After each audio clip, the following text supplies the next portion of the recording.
I used to think the worst thing a homeowners association could do was fine you for leaving your trash cans out too long.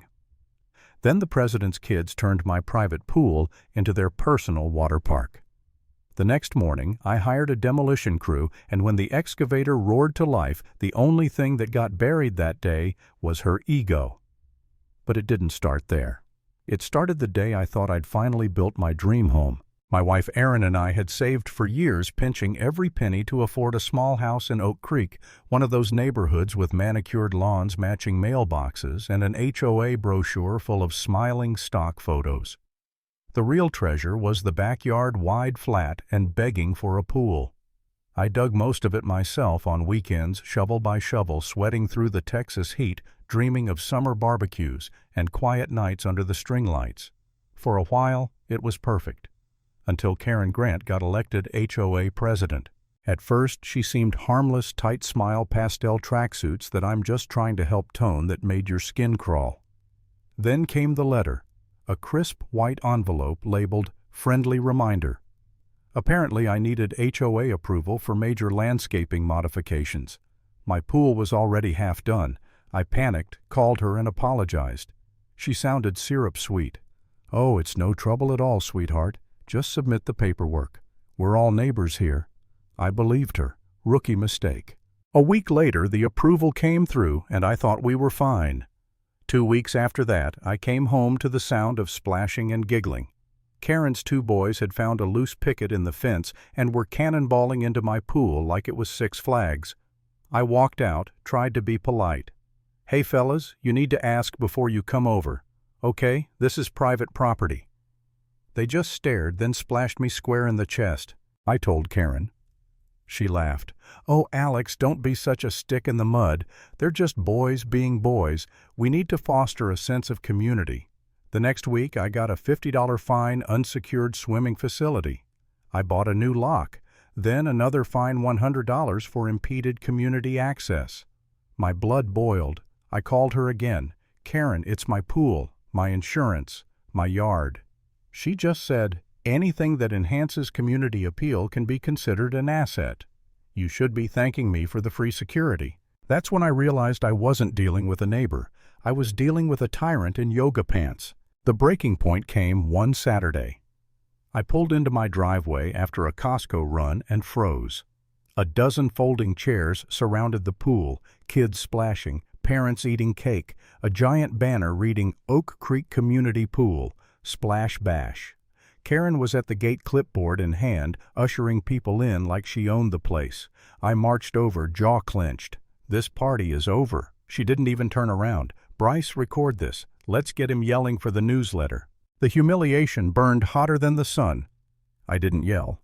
I just stood there, teeth grinding, watching my backyard get trampled by a woman who'd turned bureaucracy into a weapon. When the guests finally left, she hissed a promise. "Paperwork cuts deeper than knives." And she was right. Over the next month, I got hit with violation after violation, each more ridiculous than the last. The crown jewel. A $250 fine for failure to promote aquatic fellowship. I'd been fined for my pool being lonely. That night, Erin found me staring at the letter. I laughed, but it was hollow. "Maybe she's right," I muttered. "Maybe I should just fill it in and move somewhere else." Erin's eyes hardened. "No," she said quietly. "You're not crazy, Alex. You're just being bullied. You can't let her win." Something in her voice flipped a switch in me. I pulled out the HOA handbook, the one Karen had smugly given us when we moved in, and started reading. Page after page of mind-numbing rules about mailbox colors and grass height. Around 4 a.m., I found it. Article 7, Section 4B. It said any modification request not answered within 30 days was automatically approved. I sat back grinning like a man who'd just found the holy grail of pettiness. So I drafted the most boring document imaginable. Regrading of rear parcel to install a drought-resistant Zen garden. No mention of demolition, no hint of revenge. I mailed it, certified return receipt requested. The little green card came back with Karen's signature. 30 days passed. No response. By her own rules, my plan was approved. I called it Operation Zen Garden. When the demolition crew rolled in just after sunrise, Karen came sprinting down the street in heels, hair flying. "What have you done?" she shrieked. "You're destroying community property." I took a slow sip of coffee. "Good morning, Karen. Lovely day, isn't it?" She called the cops. They arrived, checked my permits, and told her she'd just filed a false emergency report, a misdemeanor. Watching her face when they handed her the yellow slip was divine. But that wasn't the end. While the excavator tore through concrete, it hit something metal. A hollow thud. The operator waved me over. Buried beneath the deep end was a dark green box, sealed tight, rusted at the edges. It wasn't ours. My heart started pounding. If I called the police, the project would be halted and Karen would win. If I didn't, well, who knew what was inside? We lifted it out carefully. Heavy, old. I waited until the crew left, then dragged it into the garage. Erin stood beside me, eyes wide. "What are we going to do?" she whispered.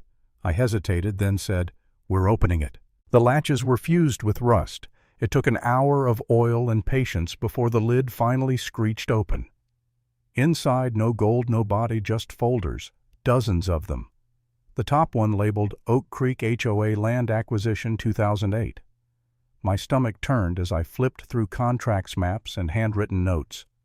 It told a story of corruption, sweetheart land deals, kickbacks, falsified zoning approvals, and at the bottom of every page, 2 signatures. Richard Grant, Treasurer, Karen Grant, Secretary.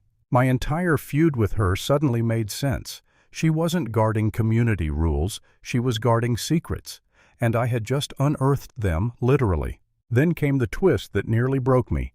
At the bottom of the box was a map dated before the neighborhood was built. My lot, Lot 42, was circled in red with a note.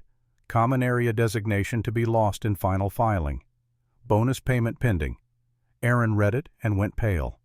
Common area. What does that mean? I felt sick. It means our house, our land was never supposed to be for sale. It was stolen public property. The truth hit like a punch. If this came out, I could lose my home.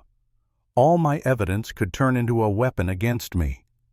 For the first time, I felt the hopelessness Karen had wanted me to feel from the start. She'd built her power on a crime, and she'd trapped me inside it. I sat there staring at that map, ready to give up. Then Erin said something that snapped me back.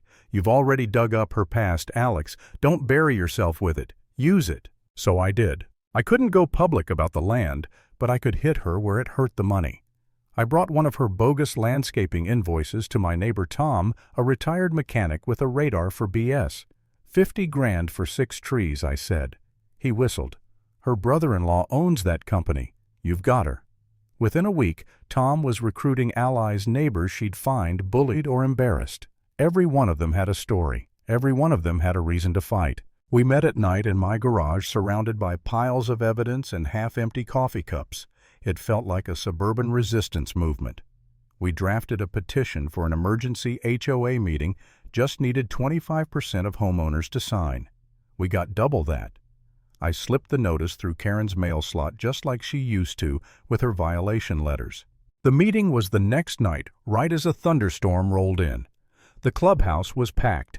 I stood at the front, hands shaking behind the lectern. Karen arrived in a black suit, eyes blazing.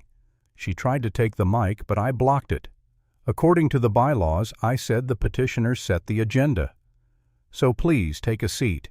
For the first time, she hesitated. The crowd murmured. I started calmly. Many of us have lived under intimidation and harassment, all in the name of protecting property values. But the truth is, this HOA has been run as a personal piggy bank for Karen Grant and her family. She shot up, yelling, "That's slander." I held up a folder. "Then you won't mind if everyone sees the proof." My team passed out copies of contracts, invoices, bank transfers. The room erupted, gasps, curses, outrage. Parents who'd been too polite to question her were now furious. Someone shouted, "Thief!" Another yelled, "I knew it." Karen's face drained of color. "You can't prove any of this," she screamed. "You dug up fake documents to get revenge for your pool." I stepped closer, voice low. "You're right about one thing. I did dig up something. But not just this paperwork. I found your past Karen. I found Lot 42. The silence was absolute. Thunder cracked outside. She froze completely exposed. I didn't have to explain what it meant. She knew. Every eye in the room was on her. For once, she had no words. Then from the back, the quiet widow she'd once fined into bankruptcy stood up.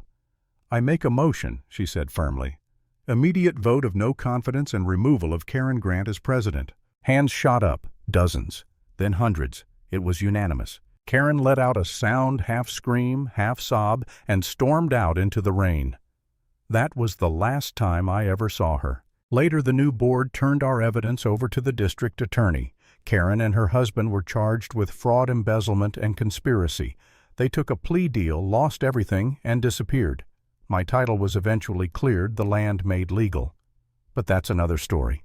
That night, though, standing in that clubhouse, papers scattered across the floor, the thunder fading, I didn't feel triumph, just exhaustion, relief. The war was over. And if there's one thing I learned from all of it, it's this. When someone tries to rule your home through fear, you fight back with facts, patience, and a shovel big enough to bury their lies.